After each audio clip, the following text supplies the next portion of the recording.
La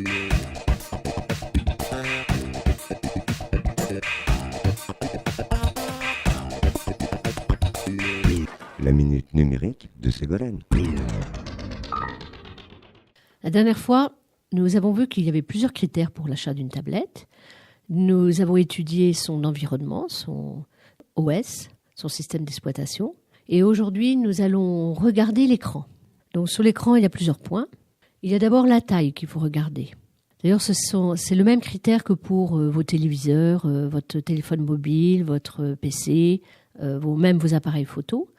Cette taille des écrans est fréquemment exprimée en pouces, le pouce anglais qui mesure 2,54 cm.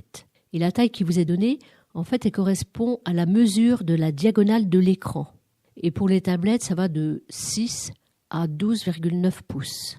Moi, je vous conseille 10 pouces pour une tablette standard, ce qui correspond à un peu plus de 25 cm de diagonale de l'écran. Autre point important, c'est la définition. Plus elle est grande, plus l'image est fine. Par exemple, le dernier iPad de Apple affiche 2732 pixels sur la largeur et 2048 pixels sur la hauteur.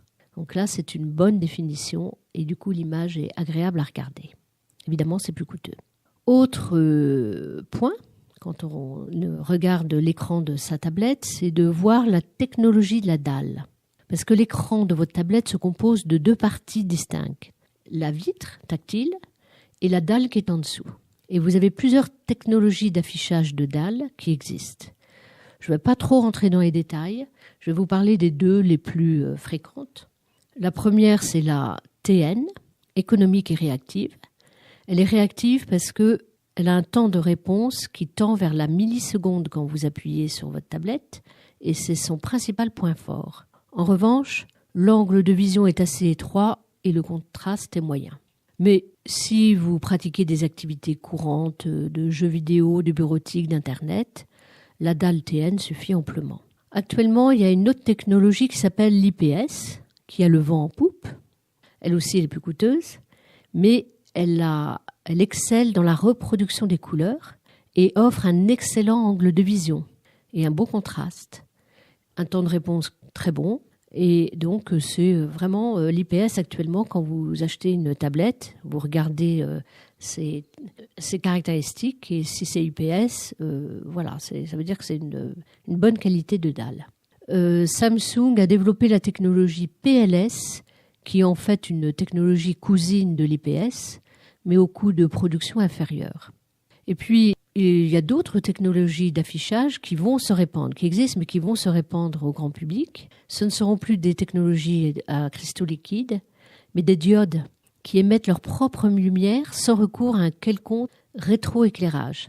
Il en résulte de nombreux avantages, un noir très profond, un contraste excellent, un temps de réponse sous la milliseconde et la possibilité de fabriquer des écrans souples en raison de la minceur des composants. Donc voilà les différents points que l'on peut voir quand on achète une tablette et qu'on regarde l'écran. Et la prochaine fois, nous étudierons d'autres critères qui sont le processeur et la mémoire d'une tablette.